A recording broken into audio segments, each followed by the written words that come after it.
Now moving on to drugs used in CCF. So basically the heart's function is to pump blood, okay, and in chronic cardiac failure or congestive cardiac failure, the heart is failing to pump blood. So there is inadequate or inefficient contraction of the heart leading to reduced cardiac output. Okay, basically there is reduced cardiac output. First, the compensatory mechanisms they start. So there is RAS increase, and then for R there is remodeling, and S again there is increased sympathetic drive. Okay, these are the compensatory mechanisms, but as time progresses, these compensatory mechanisms fail. So then there could be forward or backward failure. So backward failure is increased pulmonary capillary pressure, which is characterized by dyspnea and orthopnea, and forward failure is decreased cardiac output leading to decreased perfusion of the tissues, causing tissue hypoxia. Okay, so basically you can remember it like this.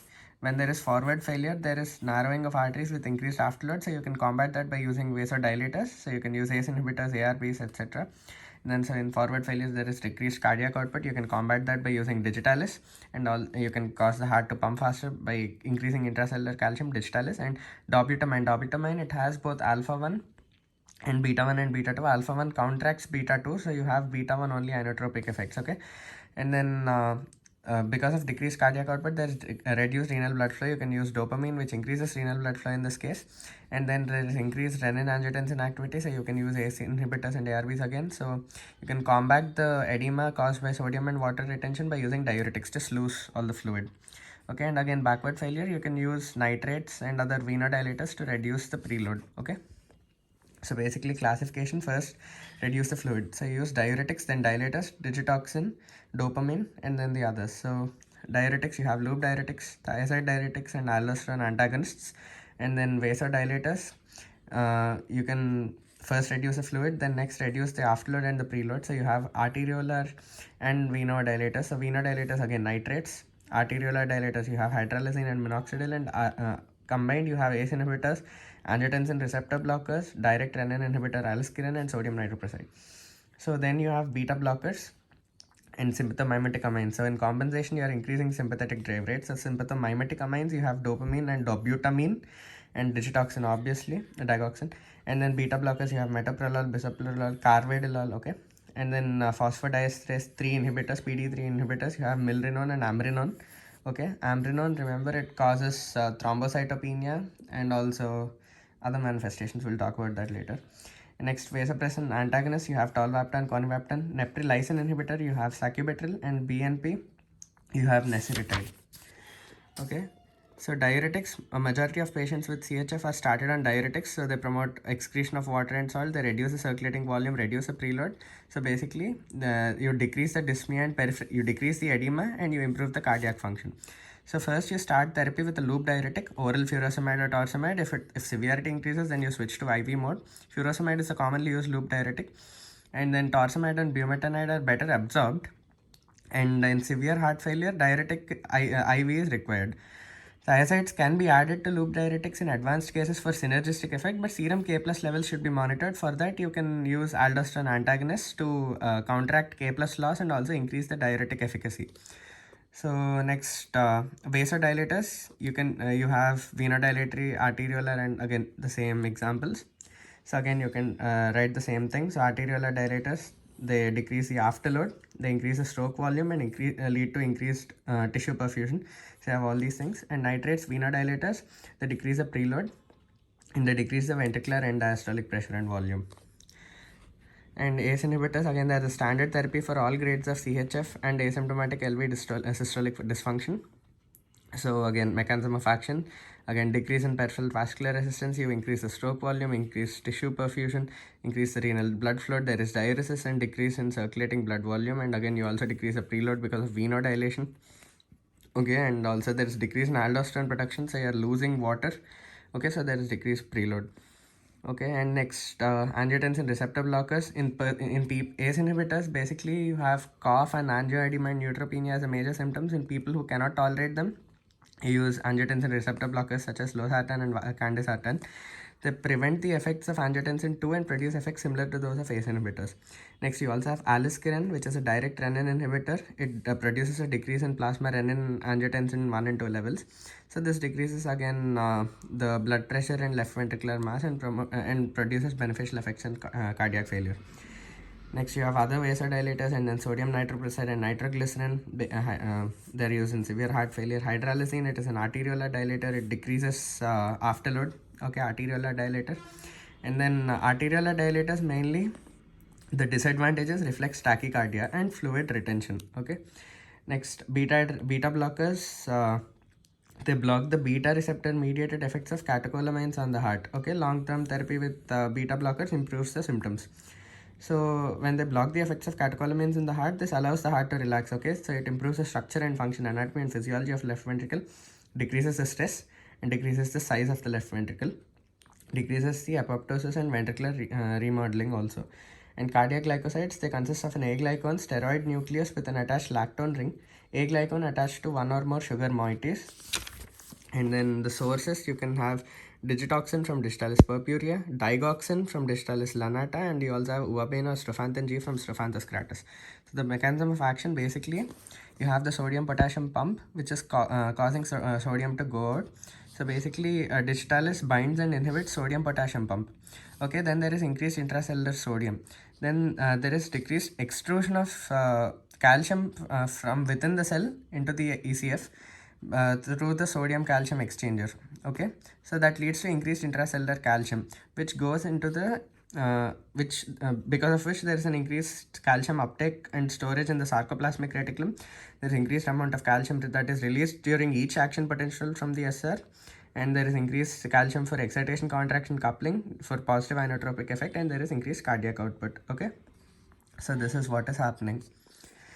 Next, pharmacological actions are cardiac and extracardiac. So cardiac actions, basically, you know the mechanism of action, and there's also an initial vagomimetic effect. Okay, so myocardial contractility, distalized heart, it pushes more and pumps more, so it pushes more, right? So there is the diastolic size of the heart is reduced, and also there is complete emptying of the ventricles during systole, which increases the cardiac output. The heart contracts more forcibly and completely, and also there's complete emptying of the ventricles, and also when the size of the heart is reduced, the muscle fiber length is also reduced, thereby the oxygen requirement of the myocardium is also decreased. Okay, so digitalized heart can do more work for same energy. That is why digitalis is called a cardiotonic. Next, heart rate. Initially it is vagomimetic, right? So it reduces the heart rate by direct and indirect actions, and in toxic doses it can cause increased sympathetic drive and increases the heart rate. And electrophysiological actions, it decreases the conduction velocity, and it also can lead to AV block and bradycardia. It also prolongs the ERP. Okay, next, ECG, because of slow AV conduction there is prolongation of PR interval, and there could be inversion of T wave and depression of ST segment. ST depression, T wave inversion, and PR prolongation. Next, extracardiac action. So there is digitalized diuresis. So there is diuresis in patients with CCF when they use digitalis, and then there is nausea, vomiting, diarrhea in GIT manifestations, and also nausea and vomiting are due to direct stimulation of CT set.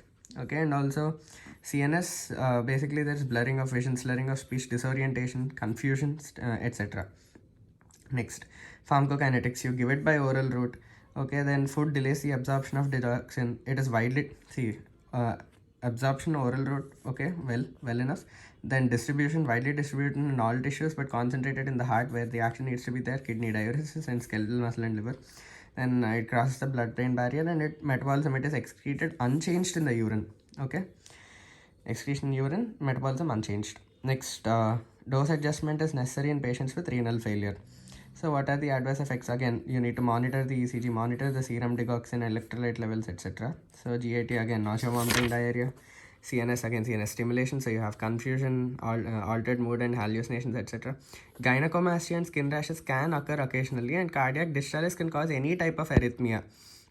Most common beats are pulses bigeminy, ventricular tachycardia, and ventricular premature beats. Okay, it can also cause atrial flutter and fibrillation. So what are the factors affecting distalis toxicity?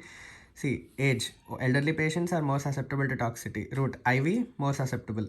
Next, hypokalemia and hypercalcemia and hypokalemia, hypomagnesemia, they enhance the toxicity. Hypercalcemia enhances the toxicity.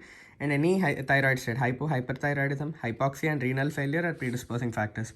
So how do you treat the toxicity? First, shift the patient to ICU, stop digoxin, give KCl to supplement the hypokalemia. Then give propranolol if there are any supraventricular arrhythmias. Then lignocaine IV which is a drug of choice for ventricular arrhythmias, because distraction can cause any arrhythmia, because lignocaine has low toxicity and no action on AV nodal conduction velocity, and also rapid onset and short duration of action. And if there is any AV block, give atropine, and you can give Digibind in case of serious discharge toxicity only, but it is expensive. Next, drug interactions. So you have cholestyramine, which is a bile acid binding resin, which can bind to cardiac glycosides and reduce the absorption. And beta blockers and digoxin, you can't give both of them. Okay, they have additive depressant effect on the nodes, and they may precipitate AV block. And then you have thiazides and loop diuretics, which you cannot give with digoxin because of hypokalemia, which can potentiate digoxin toxicity, and hypercalcemia. Again, it increases the incidence of toxicity. So all this, you have beneficial effects, same we've already discussed them. Uses of Digitalis and CCF. Again, in atrial flutter you can use Digitalis, wherein the atria beat at about 300 per minute. Then atrial fibrillation 300 to 600 per minute.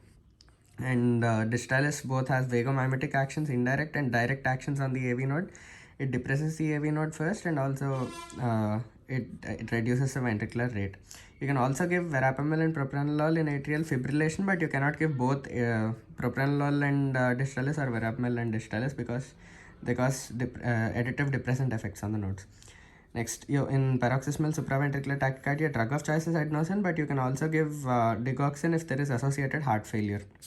Next, you can give sympathomimetic amines. Okay, they have inotropic effect. So dopamine, basically remember that in low doses it dilates the renal arterioles and renal blood vessels by acting on D1 receptors, increases the GFR and increases the urine output. And which is low doses less than 2 micrograms per kg per minute. 2 to 5 micrograms per kg per minute. Moderate doses, there is beta 1 stimulation, so there is increased cardiac output and inotropic effects, but tachycardia is less prominent. Okay, there's also an increase in GFR. So IV infusion is used in cardiogenic shock and acute heart failure, wherein there is renal impairment. It improves both cardiac and renal function, but at high concentration the beneficial effects are lost because it causes vasoconstriction. Okay, it reduces the blood flow to the renal organs. Next, dobutamine, again it has both beta 1, beta 2 and alpha 1 activities. Alpha 1 and beta 2 cancel each other, so you only have the inotropic effects. Okay, and then total peripheral resistance is generally not much affected. So you give IV infusion for short-term treatment of acute heart failure. Next, aldosterone antagonists. Increased aldosterone levels cause salt and water retention, and potassium excretion, again it can cause hypokalemia, which can again potentiate toxicity of other drugs or cause increased risk of arrhythmias. And aldosterone also causes ventricular remodeling and hypertrophy. So you give spironolactone or eplerenone, which blocks the action of aldosterone on the receptor and blocks these effects. Okay, they slow the morbidity and mortality. Next, you have PDE3 inhibitors such as ambrinon and milrinone, which increase the cyclic AMP. So they exhibit both positive inotropic and vasodilator actions. So they are inodilators and inotropics, and then they increase CO and decrease the afterload. And then the adverse effects of ambrinon include arrhythmia, A for A, and also thrombocytopenia and hepatotoxicity. Milrinone you use, why? Because it does not produce thrombocytopenia. Next, vasopressin receptor antagonists, you have tolvaptan short-term therapy, which improves the symptoms in CHF. And natriuretic peptide, you can use nesiritide, which is a recombinant form of BNP. It is useful in acute decompensated heart failure, because in decompensation heart you can't do anything, so you try to manipulate the brain by using brain natriuretic peptide, but dyspnea is reduced. Next, hypotension is a common adverse effect. Next, you have sacubitril, which is an neprilysin inhibitor. It inhibits the metabolism of ANP and BNP, sacubitril. So ANP, BNP levels are increased. There is vasodilation and diuresis. It is used in combination with valsartan for severe heart failure. So again, you know the management of CCF.